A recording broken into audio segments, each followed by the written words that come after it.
자, 이제 본문 중심으로 좀 보면요. 예수님께서 높은 산에 오르셨죠. 그리고 세 제자들에게 영화롭게 변화된 모습을 보이셨습니다. 그리고 높은 산에서 다시 내려오신 후에 귀신 들린 아이의 아버지를 통해서 믿음이 얼마나 중요한 것인지, 오직 믿음으로 승리하는 것임을 제자들에게 가르쳐 주셨습니다. 이제 예수님은 가이사랴 빌립보를 떠나 예루살렘을 향해 가시면서 제자들에게 정말 중요한 이 생각, 이 가치관을 고쳐주시는 일을 하셨습니다. 자, 그럼 그 첫 번째입니다. 첫 번째, 예수님의 관심이에요. 30절에서 32절 보겠습니다. 같이 읽습니다. 시작. 그곳을 떠나 갈릴리 가운데로 지날새 예수께서 아무에게도 알리고자 아니하시니 이는 제자들을 가르치시며 또 인자가 사람들의 손에 넘겨져 죽임을 당하고 죽은 지 3일 만에 살아나리라는 것을 말씀하셨기 때문이더라. 그러나 제자들은 이 말씀을 깨닫지 못하고 묻기도 두려워하더라. 자, 예수님께서 이 세상에 오신 목적을 이루기 위한 그 시간이 점점 다가오고 있어요. 예수님은 제자들에 대한 훈련에 더 집중할 수밖에 없었습니다. 왜냐하면 제자들의 상태가 영 아니야. 아직 아닌 거예요. 이대로는 안 되거든. 아직도 영적 눈이 어두운 그 제자들을 보시면서 다른 사람들에게 이적을 베풀고 하나님 나라의 복음을 선포하시는, 귀신을 쫓고 병을 고쳐주시는 그런 일들을 하시기보다는 제자들에게 더 중요한 영적 비밀을 가르쳐 주시는 것이 더욱 급했던 것입니다. 예수님을 만나기 위해 엄청난 인파들이 가는 곳곳마다 몰렸고, 특별히 이 갈릴리는 뭐 말할 것도 없지 않아요. 우리가 많이 봤지 않습니까? 그런데 이 갈릴리 가운데로 지날 때에도 아무에게도 알리기를 원치 않으셨다는 거예요. 시간이 없어. 그 시간이, 우리가 할 일은 많고 시간이 없을 때에 뭐서부터 하죠? 중요한 것부터, 그치? 중요한 것부터. 그러면은 이 본문에서 예수님의 진짜 관심, 예수님에게 진짜 중요한 일은 여기에 있었구나라는 것을 발견할 수 있게 되는 겁니다. 이 예수님께서 진짜 중요하게 여기시는 이것이 저와 여러분에게도 중요하게 여겨지기를 주님의 이름으로 축복합니다. 자, 그게 뭡니까? 첫 번째, 십자가예요. 십자가. 이 십자가는 뭐죠? 예수님께서 이제 십자가에 매달려 돌아가셔야 되는 그 시간이 점점 다가왔어요. 전에도 제자들에게 말씀하셨지만 오늘 두 번째 말씀하신 거예요. 중요하니까 반복해서 계속 말씀하시겠죠. 이 십자가는요, 그 당시에는 죄인을 처형하는 가장 끔찍한 형벌의 하나였죠. 그게 십자가형이에요. 근데 이 십자가는 모든 사람의 죄사함을 위하여서 죄 없으신 예수님께서 자기 자신을 죄인들의 대속물로 하나님 앞에 드리는 제단이에요, 제단.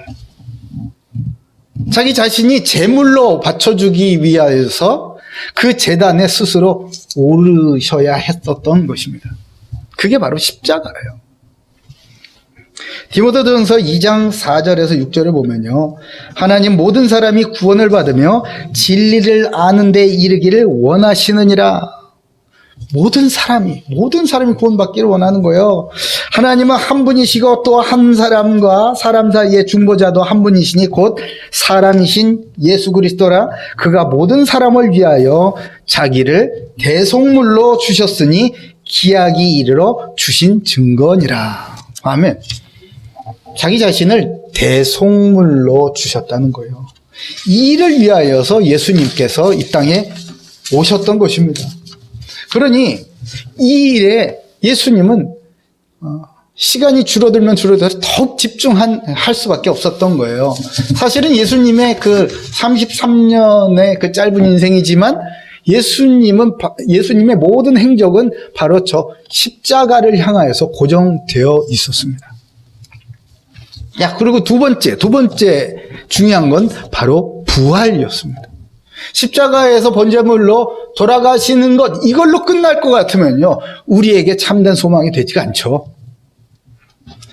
예수님께서 내 죄를 사하셨다면서, 근데 나는 아직도 똑같네. 여전히 죄를 짓고 있네. 2000년 전에 돌아가셨는데 지금은 이제 어떡하나? 그러면 나는 또 죽어야 하는 건가? 그렇지 않습니다. 그렇지 않다는 것을 우리에게 증거하시기 위하여서 성령의 능력으로 하나님의 아들임을 증거하시기 위하여서, 영생을 주셨음을 우리에게 증거하시기 위하여서 예수님께서 부활하셨던 것입니다. 우리에게 이 부활이 없으면요, 우리에게 평안이 있을까요? 우리에게 소망이 있을까요? 그렇지 않을 겁니다. 십자가의 형벌 앞에서 우리는 벌벌 떨고 있었을 거예요. 나는 저거 감당할 수 없어 이러면서. 그러나 우리에게 부활의 증거를 주셨기 때문에 우리가 어떤 고난과 환난 앞에서도 두려워하지 않을 수 있게 된 것입니다. 로마서 1장 4절에 성결의 영으로는 죽은 자들 가운데서 부활하사 능력으로 하나님의 아들로 선포되셨으니 곧 우리 주 예수 그리스도시라. 아멘. 그런데 말이에요, 정작 이 사실, 십자가 부활을 너무나 다 깨닫고 붙들어야 할 이 제자들이 잘 알아들었습니까? 아니에요.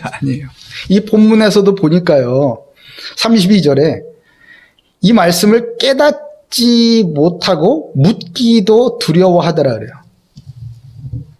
왜? 모르면 물어봐야지, 왜? 말 잘못했다가 베드로가 계속 깨지는 거 봤거든. 이 사탄아 물러가 막 그러고, 넘어지는 줄 알아 그러다 막 이러고 말이에요. 예? 인간적으로 너무 좋아가지고 막 초막 셋을 짓고 여기가 좋사오니 막 이러면서 같이 알콩달콩 행복하게 살아요. 뭐 이러다가 아직도 혼났잖아 또. 예? 랍비요 이러면서. 예?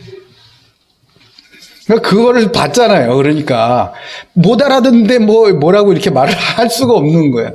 뭘 알아들어야 질문도 하는 거 아니겠습니까?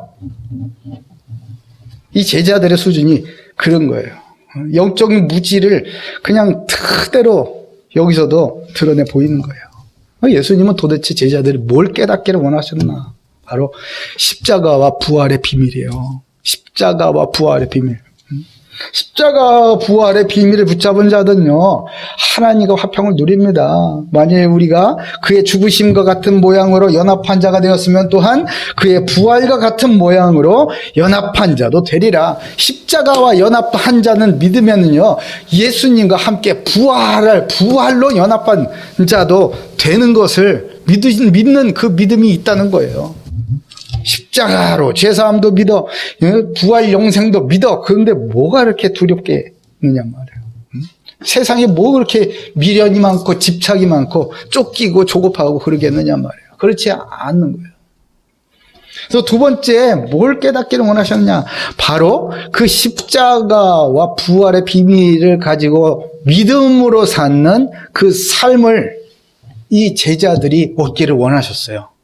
왜냐하면 예수님께서 이 제자들을 남겨두고 승천하셔야 돼요. 그리고 예수님께서 재림하시는 그날까지 이 믿음의 행렬이, 언약의 계보가 계속 이어져야 하는 그런 사명을 이 제자들을 통해 세운 그 교회에 두셨기 때문에 그렇습니다. 갈라디아서 2장 20절에 믿음으로 사는 삶이라는 게 뭐냐? 갈라디아서 2장 20절. 내가 그리스도와 함께 십자가에 못 박혔나니 그런즉 이제는 내가 사는 것이 아니요 오직 내 안에 그리스도께서 사시는 것이라. 이제 내가 육체 가운데 사는 것은 나를 사랑하사 나를 위하여 자기 자신을 버리신 하나님의 아들을 믿는 믿음 안에서 사는 것이라. 아멘, 아멘. 나 이전에 나는 십자가에 예수님과 함께 못 박혀 죽어버렸다 이거예요. 근데 우리는 아직도 옛날에 나 쳐다보고 있잖아. 이게 나라고 자꾸 우기고 살잖아요. 나를 괴롭히면서. 그러나 이제 그게 아니에요. 이제 나는 나를 사랑하사 나를 위하여 자기 자신을 버리신 그 하나님의 아들을 믿는 믿음 안에서 사는 것이다. 그게 나의 삶이다 말이에요. 이제 나는 새 생명을 얻었기 때문에 말이에요. 그런 믿음 안에서 사는 삶을 이 제자들이 얻기를 원하셨고, 교회가 바로 이 믿음으로 사는 사람들의 이 온 세상에 대하여서 증인이 되기를 원하셨던 거예요. 바로 교회를 통하여 하나님 나라의 소망을 보여주시기를 원했던 것이죠. 제자들이 향한 예수님의 관심은 오직 예수님의 십자가 죽으심으로 대신 죄사함을 얻는 것, 그리고 성령의 능력으로 사흘 만에 죽음에서 부활하심을 믿는 그 믿음으로 예수 그리스도의 영광에 동참하는 것, 이 두 가지에 고정되어 있었습니다. 그리고 또 하나 잊지 말아야 될 것은 이것이 예수님께서 그토록 원하셨던 제자들이 깨닫기를 원하셨던 거예요. 그러니까 십자가와 부활과 제자, 십자가 부활 제자, 십자가 부활 제자, 이것이 예수님이 다 없는 시간에 가장 집중하셔야만 하셨던 예수님의 삶의 내용이었단 말이죠. 저와 여러분의 삶의 내용도 이렇게 십자가와 부활과 제자에 집중되기를 주님의 이름으로 축복합니다. 그게 힘있게 일어나는 거예요. 그러면 복잡하지가 않아. 사랑하는 고대교회 모든 가족도 오늘 말씀을 통해서요, 예수님과 관심이 통해서 오직 믿음으로 예수 그리스도의 증인으로 세워지는 은혜가 있기를 주님의 이름으로 축복합니다. 아멘.